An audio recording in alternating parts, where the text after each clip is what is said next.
Going to be interesting here. We haven't seen too much Porygon 2 at these top tables, but Justin clearly showing a Trick Room mode. Have to wonder if Dane's going to have to think about bringing his own Hariyama to counter it. Perfect counter against both Porygon 2 and Gigalith. Yeah, they come as a pair, really, setting up the Trick Room with Porygon 2, Gigalith.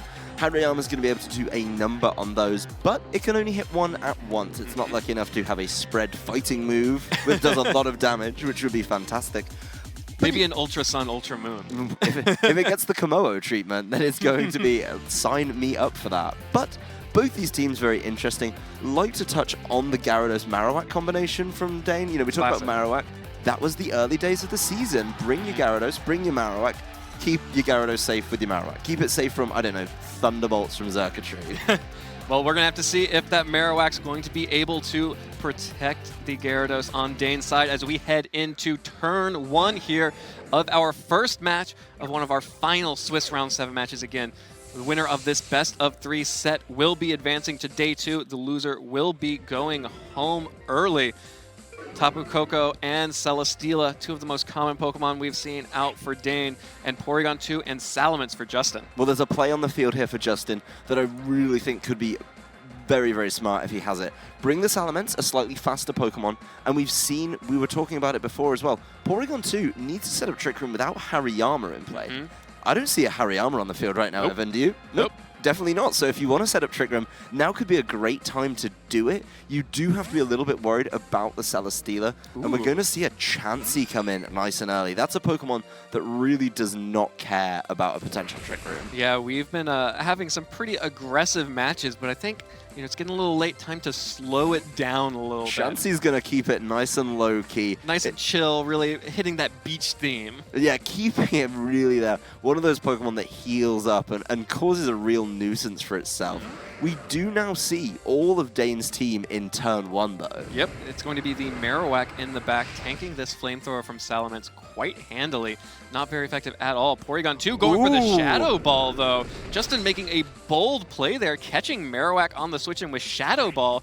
That's a very interesting choice on Porygon 2, not one that we see very often. I like it, though, and with the Marowak in play, something that I think players had to prepare for, especially a player running Xurkitree. Shadow Ball on your Porygon is a fantastic answer there. Really good adaptation with all the Mimikyu that we've been seeing as well. I think it's a double usage. It's very smart play. And Marowak is in a position where it can't stick around. Of course, Chansey can start to be annoying. Salamence could go and do some damage. Dragon Pulse is certainly one of the ways to do it. Yep, Dragon Pulse definitely going to be able to do a lot of damage to that Marowak. Pick up the KO there. So Dane is going to have to rely on Chansey, who tried to heal Pulse, but there's nothing there. Porygon 2 not able to pick up any damage with that Shadow Ball. Of course, back in the day, we all know normal types take no damage from ghost type attacks. That's an old school fact. There's no new learning. Classic trainer tip right there. That's on a sign somewhere right in the original games. But it's so interesting to see that come out from Justin, because what he's done there is basically admitted to Dane the one thing he's scared of is Marowak. He's taken out Marowak, and now I think he's just waiting for a premium opportunity to get his Xurkitree into play, especially if he can get it in while Electric Terrain still exists on the field. Yeah, well, Tapu Koko, which set that Electric Terrain, is going to deal a good amount of damage back with that Life Orb boosted Thunderbolt onto Salamence. Takes a lot back with that Flamethrower as well, but Chansey takes this opportunity to poison the Porygon 2, which is going to go for an Ice Beam here. Much more reasonable Porygon 2 play will pick up the KO there. Justin's Pokemon doing a surprising amount of damage there, but Dane does get the poison, the toxic poison onto Porygon 2.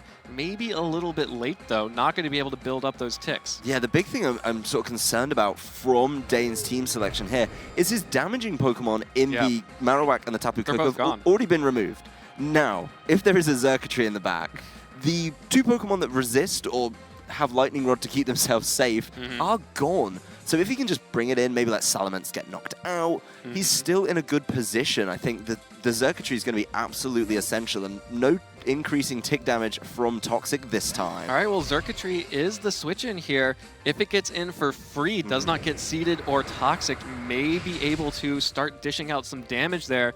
The Flamethrower from onto the Celesteela deals a little bit. Xurkitree on the switch in will be Leech seeded, though. So Xurkitree will be taking some damage from that Leech seed over time. Seismic Toss from Chansey able to pick up the KO onto Salamence here.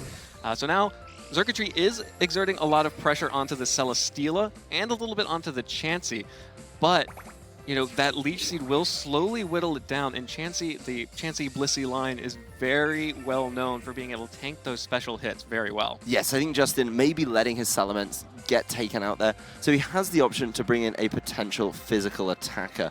Something like Gigalith, which is going to do... choice. Yes, it's going to really help. It, of course, can also put a decent amount of pressure with those neutral Rock-type hits on the Celesteela. Has to watch out for something like a Heavy Slam, even though it's not too effective because the weights are very similar. They're both big boy Pokemon.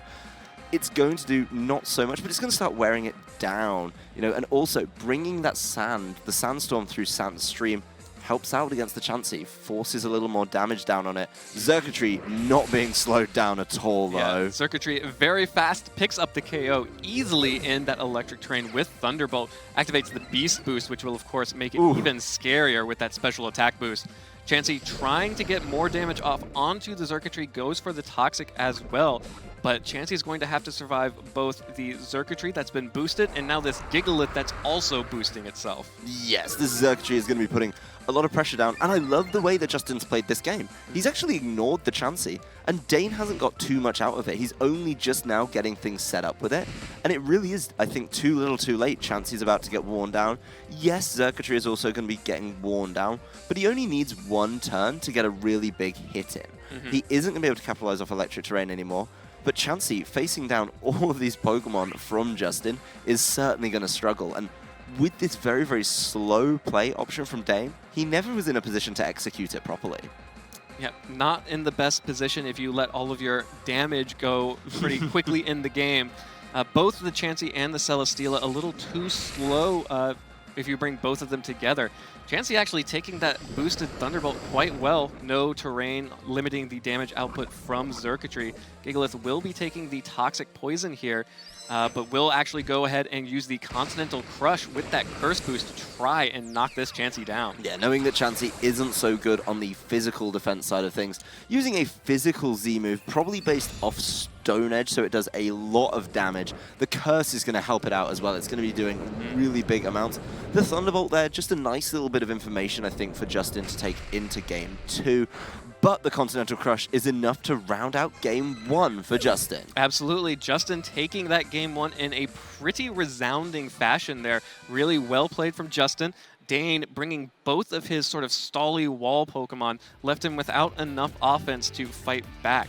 But you have to wonder if, you know, he played a little bit more conservatively, had his walls out earlier, was able to, didn't miss any opportunities to get those Toxics in earlier, set up a little bit alongside of the offensive pressure so that Justin couldn't ignore the Chansey or ignore the Celesteela. Maybe Dane has a way to get back in there. I really think Dane has to keep that Marowak around. And the weird thing was, of course, we saw Xurkitree come in against the Celesteela. Marowak was long gone. Yep. That's a pairing that's so essential, I think, to Dane's team. Porygon didn't even set up Trick Room. Porygon actually did a surprising amount of damage. Showing that Shadow Ball off is really good information for Dane. But Justin has to ask himself, he can probably use it safely. There's not too many answers. As we cut over to the team preview screen, Dane's made his mind up. Yep, Dane knows exactly what he wants to do, and so does Justin. As we head into Game 2 here, Justin Carris, if he wins this one game, he will be advancing into Day 2. Hope for a repeat of his last year's Worlds performance. Dane needs to win this to force a Game 3 and keep his tournament dreams alive. Going to come down to these leads here. Tapu Koko and Hariyama are the leads for Dane, getting a lot more offensive pressure right off the bat up against these Salamence and Porygon 2 on Justin's side. I like that change a lot from Dane. Hariyama is going to be a lot more useful here. Putting good pressure down on Porygon, I think. Salamence Intimidate is going to help out a little bit, but Salamence isn't in the best position now. It could also be potentially faked out and attacked by Tapu Koko, while Porygon has to run away scared from something like the Hariyama, and it definitely gives him more options. A very, very smart and much needed switch from Dane. Absolutely. That's exactly what you want from any turn one. You want options. The player who has the most options usually is the one that can grab the momentum and start snowballing that all the way. Put yourself in the driving seat. Yeah, Hariyama with this fake out pressure able to get the flinch onto Salamence, making sure that Salamence isn't going to deal any damage while Tapu Koko goes for a Thunderbolt right back at it. Deals a good amount of damage with that Life Orb. Salamence flinches from the Fake Out while Porygon 2 is left Shadow Balling into the Hariyama. Dealt a lot of damage to that Marowak, but Hariyama is no Marowak. Yeah, this is a much bulkier Pokemon that's not taking super effective damage. And I do think the Fake Out and Tapu Koko attack, really smart there from Dane. A lot more damage put down than he got in a lot of turns in Game 1. The Salamence now liable to get knocked out by something like a Dazzling Gleam, and for that reason, it's forced to run away. Yep, and Gigalith is forced to switch into a Hariyama. Ooh. It's not always a pretty dangerous. Time. Yeah, with a fighting type against a normal and a rock type, could get a little bit dicey out there for just inside of the field. All right, another Thunderbolt coming out from Tapu Koko deals so much damage to that Gigalith with that Life Orb and with that Terrain. Knockoff onto Porygon 2 will weaken it, knocking off the Eviolite, but of course with that Gigalith switch in, bringing in the Trick Room from Porygon 2. Yeah, that's something that I think he could have done in Game 1, but now is certainly a better time to do it. All he has to do is safely answer this Hariyama. The Hariyama making a smart play though, to get rid of the Eviolite on Porygon 2. That's one of the most appealing things about Porygon 2, is how bulky it is thanks to that item. And without that in play, Porygon 2 a little more liable to get knocked out. Gigalith took a lot of damage coming in. Yep. You have to respect that. That's another Thunderbolt. It really is. Of course, the Tapu Koko has the opportunity to Thunderbolt, but it's not too much to ask in my opinion. All right, well, Hariyama actually going to switch out on Dane's side for Celesteela, not sticking around in the Trick Room, which Hariyama usually loves to do. Tapu Koko going to protect itself as well. Dane trying to waste this Z move from Justin's Gigalith is going to bait it out into either the Celesteela or the protecting Tapu Koko. Well, I think one is significantly better than the other. If you hit the Celesteela, you've got to be feeling really, really good. As Gigalith heads on up, builds up that rock, it is going to be doing full damage to Celesteela. No protect on there, obviously. And Celesteela on the switch-in, but so low. Takes a good amount of damage there. Porygon 2 also able to fire back with that Shadow Ball, of course, neutral damage. Gets really close to picking up the KO onto Celesteela, but not quite enough. Still, when one of your premier walls takes that much damage on a switch-in, almost getting knocked out, never a great sign, but maybe Dane deciding that he just needs to pivot right now. Yes, and I think the Celesteela may have to buy itself some time, get a little more leftover. It's not caught by the residual damage from the Sandstorm. But you've got to ask yourself, is Gigalith able to knock it out with a Rock Slide? Gigalith and Porygon 2 are both going to be moving before Tapu Koko. So if Gigalith can tidy up Celesteela, then Porygon 2 could maybe tidy up the Tapu Koko or whatever comes in its place. All right, well, Dane switching in the Hariyama, trying to reset that Fake Out pressure while Celesteela protects to get another turn of leftovers recovery here. Gigalith does go for the Rock Slide, not going for full damage output here. Not going to hit the Celesteela thanks to that Protect, and just going to deal a little bit of damage to Hariyama on the switch-in. Shadow Ball from Porygon 2 is going to connect to Hariyama, but as we've already seen, not the most damaging option.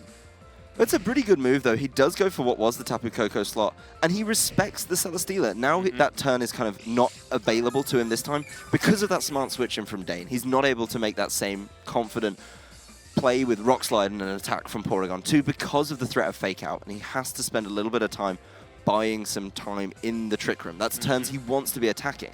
Interesting play that I think Dane has on the table for him, and he really has to see if he goes for it, is a Fake Out onto Porygon 2, because Gigalith is pretty much dead on to be protecting itself right now. I think with the potential Fake Out and Heavy Slam isn't something it wants to deal with. It doesn't go for it, though. Just going to be the Fake Out into a non-protecting Gigalith, which will flinch because of that. Shadow Ball from Porygon 2 connects with Celesteela, not enough to pick up the KO though. So Celesteela is going to be able to get this Leech Seed off onto Porygon 2.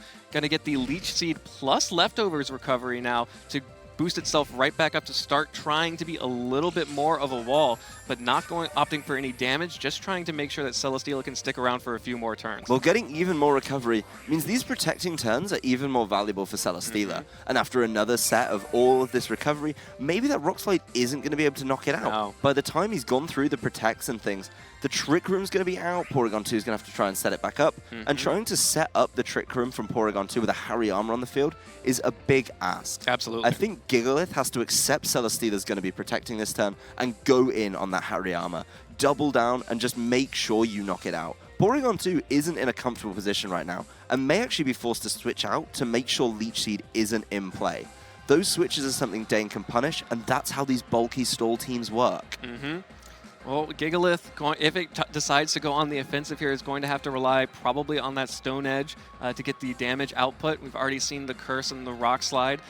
Most likely not going to have another option here, but as you say, Dane does go for the Protect here on Celesteela, trying to protect itself. Hariyama avoids the Stone Edge. Always a risk when you're running that attack. It has a huge base power, but is much less likely to hit than a Rock Slide. The close combat able to pick up the KO onto Porygon 2. Hariyama dropping its defenses there.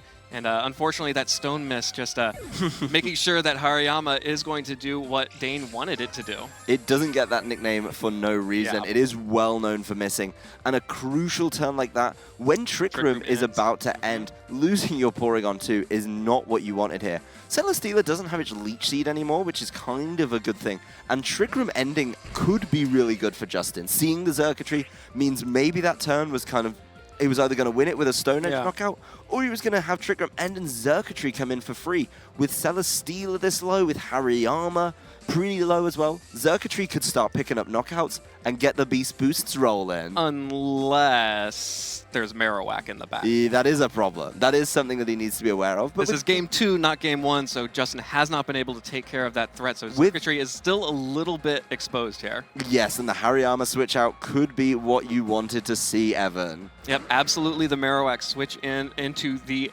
Xurkitree, and actually Gigalith switching out as well into the Salamence here. So if Xurkitree went for an electric type attack, not going to be able to deal any damage here.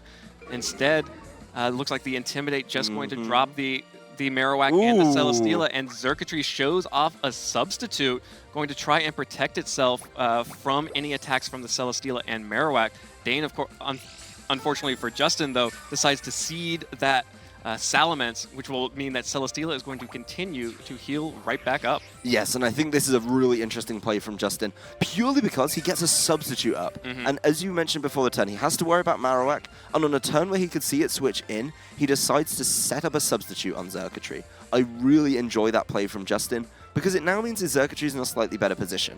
He could try one of his other moves. It's only slightly better, though. Yeah. But that's how you've got to get back into the game. The problem with Xurkitree that has left people not choosing it instead of like a Tapu Koko or some of the other powerful electric-type Pokemon out there is that its move pool is just so shallow. It is an awful move pool, to be honest with you. But Thunderbolt. Yeah, with Gigalith coming back in as well, you have to wonder how Justin's going to get back into this without Trick Room in play. This is looking a little bit difficult, if I'm honest with you. And the way he's forced to switch around so much could be a bit of a conundrum. Yeah, there's the shallow move pool coming out. That Energy Ball dealing almost no damage to the Celesteela. Does drop a special defense, though, so a few more of those, and Justin might be able to make this work. Heavy Slam will connect with the Gigalith, though, and pick up the KO. A critical hit coming out from that Celesteela, so Justin's going to have to bring that Salamence back out. Celesteela gets the Beast Boost and raises its defense. Not going to be too impactful against the Salamence and Xurkitree, but really going to need a miracle here from Justin. Get a nice flamethrower to knock out that Celesteela from the Salamence. We did have the special defense drop, so maybe it'll be close. And maybe the choice the Salamence has to make is: does it try and get rid of Marowak so Xurkitree can play its game, or does it try and deal with Celesteela on its own and leave Xurkitree in there? Of course, and also, can Salamence deal with Marowak? It's going to be tight. I mean, it is getting some chip damage from the Sandstorm. Yeah, it's just still a couple turns, though. It's really going to be an uphill struggle. The last two from Justin against all four from Dane, it looks like it's the Marowak coming good in game 2. A stark difference to what we had in game 1. And as you mentioned, between games, you need to get those walls, the Celesteela being one of them, in a lot earlier. And that's just going to be the forfeit coming out from Justin. Wants to go on to game 3. Doesn't want to play out the rest of it. Decides he has no winning outs there with that Marowak out on the field. So Dane Zieman taking that second game there, protecting his Marowak, not, knowing that the Porygon 2 has that Shadow Ball, knowing all of the different techs that Justin has, created to eliminate that Marowak threat. Playing around all of those, Dane able to take that second game in a really, really strong fashion. You see there, the Marowak on the table, blessing Dane with good luck. Well, you do have to wonder, what would have happened if that Stonehenge hit? I don't want to dwell on a single turn and a single move, but I feel that was so decisive. And you have to look at Justin's Gigalith and see if there was anything else in the move pool that was potentially more reliable, or just a slightly better choice in that instance. I don't think there was. Both of its moves are a little bit inaccurate, and that's something he has to think about when he plays, what his outs are to this team. Very interesting that Continental Crush went towards the Celesteela, didn't get the knockout there, and he didn't save it for Chansey either. So something he's been changing up between the games. The Xurkitree just didn't get to play in that game though, and that's a problem. Yeah, if Justin is going to be relying on that Xurkitree for all of his damage output against something like a Celesteela, really going to have to make sure that Marowak is never able to switch in, never able to stay in for free. And a lot of times, unfortunately, in that last match, Marowak was just able to sit on the field and make sure that Xurkitree was left using Energy Ball. Well, that's the thing, and something you brought up fantastically is Xurkitree's move pool is pretty limited. You have, of course, the electric type attacks, which are great, and it does have actually discharge, but it appears Justin hasn't bought that. But you bring Energy Ball, you're beating Gastrodons. That's one thing, and we saw the Japanese players actually a big fan of the Gastrodon. But overall, you're not hitting much else. You're certainly not dealing with a Marowak, and I don't think there's a reliable way in Xurkitree without getting a hidden power ground variant that you're able to do it. All right, well, some interesting moves here from Dane's side, bringing the Gyarados out for the first time alongside the Tapu Koko up against Justin and his Porygon 2 and Salamence. So double Intimidate's coming out here. Most impactful on Dane's side to get the Intimidate off onto the Gyarados. But a really interesting switch up there. Have not seen the Gyarados in any of the games so far. No, and I really think what he's trying to do here is bait out that Xurkitree. Force the Xurkitree to come in while Electric Terrain is up, and then catch him with the Marowak again. I don't think Justin's going to go for it at all. We see the Gyarados leaving the field, so maybe looking for a switch in. Really laying out the buffet for Xurkitree right here. Dane does not believe that Justin is bringing Xurkitree in this Game 3.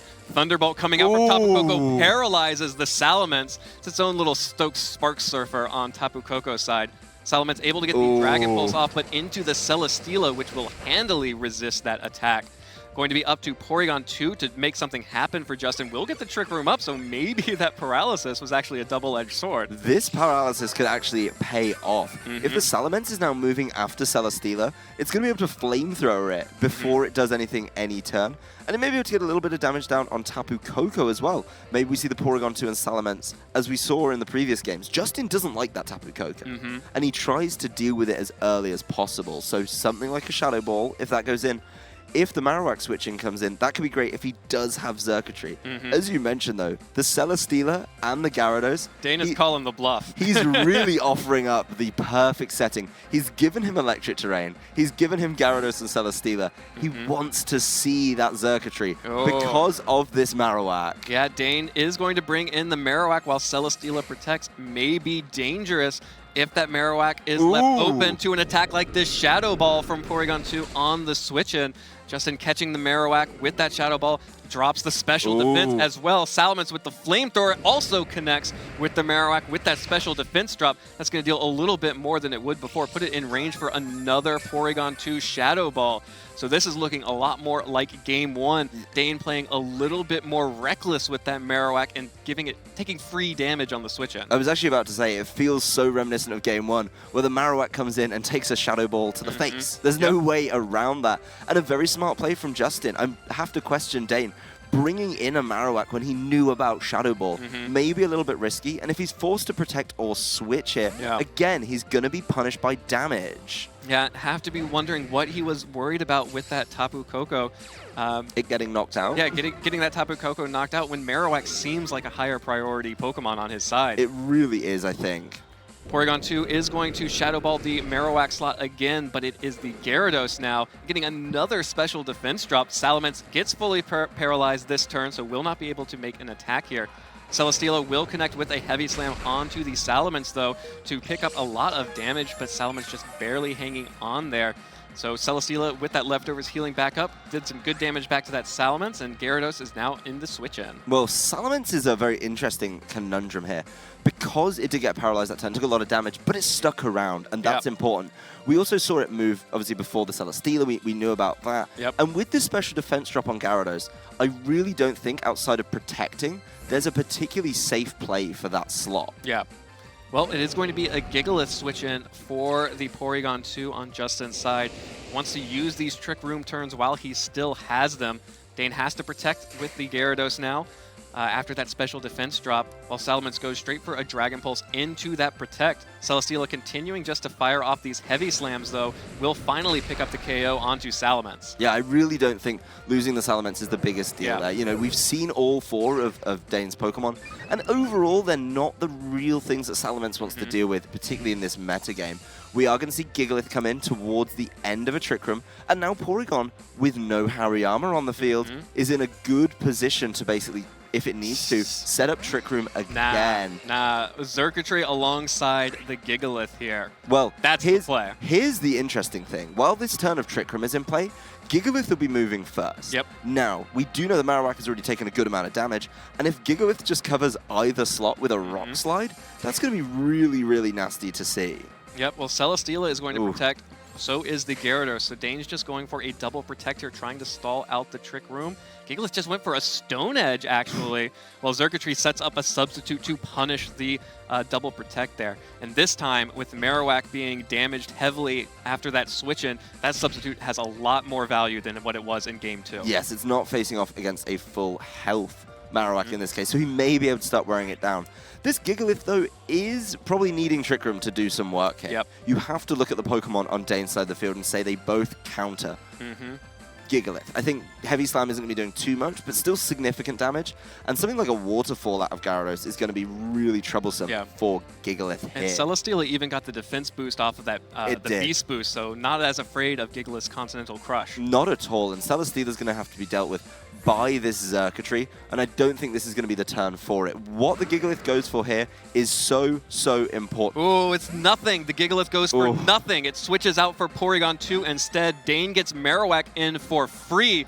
Xurkitree, though, does go for the Energy Ball just in case, so is going to be connecting with Gyarados. Like a lot of damage, actually, to the Gyarados, which is trying to Dragon Dance up, but because of the damage from that Energy Ball, we didn't see a lot of damage last time because it was all heavily resisted, but Xurkitree still has very high special attack. So a neutral Energy Ball dealing a lot of damage to the Gyarados. Does get a Dragon Dance off, but that is on a, I believe, 1-turn clock now with that Sandstorm. Yeah, it's really, really low. You do have to wonder how important this Porygon 2 is going to be. And there's a very clear end game here, I think, for Justin, which relies on Trick Room going up. Yeah. Now, it is going to be a little bit harder to get Trick Room up with a Dragon Dance boost on Gyarados. We haven't seen an item on it yet. Nothing revealed, no berries activating at this point in the game. So potentially one of those Z moves. Of course, with the Dragon Dance boost, they become so much more powerful, but he does have to respect the Xurkitree. He can't leave it alone. He may, of course, just get caught by another Energy Ball. Marowak can only do so much, and without something like a Boomerang, we haven't seen much out of this Marowak. If it doesn't have that, Xurkitree could be sticking around to just start dealing damage. Porygon, though, could be setting up, and here is one of the Z moves. It's going to be the Supersonic Sky Strike coming out one from of those the Gyarados. Ones. Yes, based off the move Bounce. Bouncy. Going right up into the sky after the boost from Dragon Dance. This is going to be doing a lot of damage, and with the substitute in play, it's got to be going towards that Porygon 2. Still has its Eviolite this time, It's a bulky Pokemon, but is it bulky enough? It is enough. It is bulky enough. Hangs on 45 hit points. Xurkitree able to fire off an Energy Ball onto Gyarados, pick up that KO. And Justin, with that Porygon 2, should be able to get the Shadow Ball off onto Marowak. Xurkitree's Beast Boost, giving it a special attack boost as well. Marowak actually going first before the Porygon 2, connecting with the Porygon 2. Should be able to pick up this KO there, but dealing some damage back to itself and the sand damage and the boost. Energy Ball can pick up that Marowak now. It really, really could. And taking this residual damage from all these things is going to be a bit of a trouble for this Marowak. Celesteela isn't going to have its boosts. Tapu Koko, of course, is one of the best options here. But I think the Gigalith may be able to eke it out without the help of the Trick Room here. As long as Marowak can be dealt with, as you said, with an Energy Ball, I think that there is a very good option for Justin. Dane, though, is going to have to get this Celesteela in. He's going to have to bring this game nice and slow. It's going to be tough, though. With the substitute in play, he only has one option to Leech Seed until he knocks out the substitute on this Xurkitree.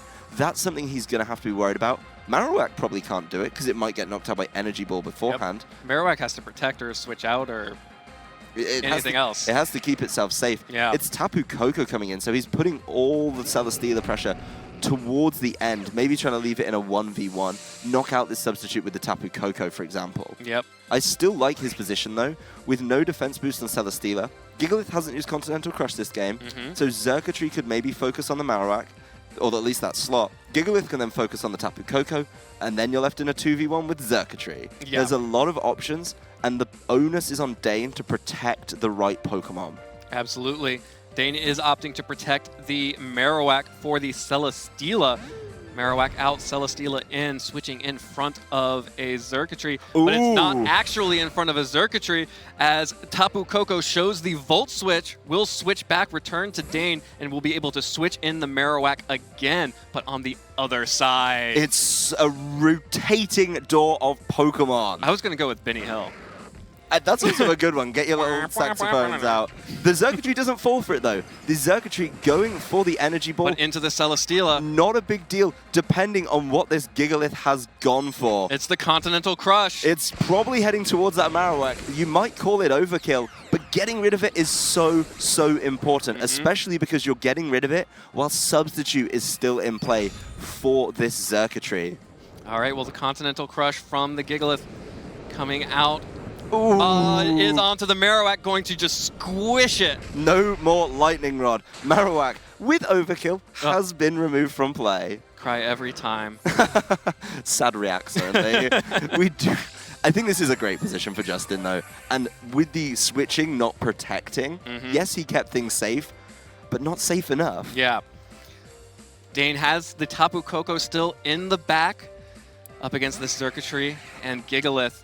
Really tough position here. Tapu Koko does dish out a lot of damage, but since that substitute is up, Xurkitree is just going to be able to run over this team. Yes, and I think, honestly, Justin needs to focus on Tapu Koko. Celesteela probably in a position where it feels forced to protect, and if Justin makes that correct prediction, throws everything towards Tapu Koko, it's going to be interesting. Probably doesn't want to do it this turn.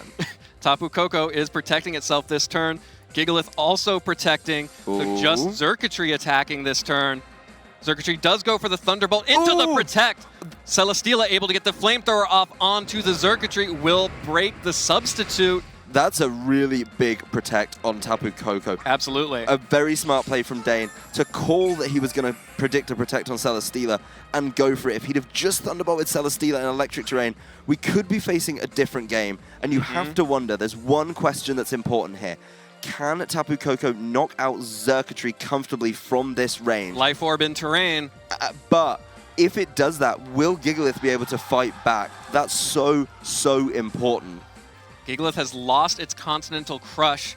I don't think it can take on a Celesteela one-on-one. Has the Curse to potentially boost up, but it's going to be really close. But the Curse isn't going to help it defensively. It's only going to help it offensively. That turn from Dane, really a 50-50 on where the Protect came down to. Justin falling on the wrong side of it. Gleam. Ooh. Just a Dazzling Gleam coming out from the Tapu Koko. Not enough to pick up the KO. Losing health. Both the Pokemon loses health from that Life Orb. Onto the Celesteela. Celesteela is KO'd. A critical hit coming out from the Xurkitree. It's all on Gigalith. Needs to hit this attack. It needs to hit it, and it needs to do big damage. Stone Edge is connecting. Justin has received your energy, knocked out the Tapu Koko with that Stone Edge, and Justin Carris popping off, made it to day 2.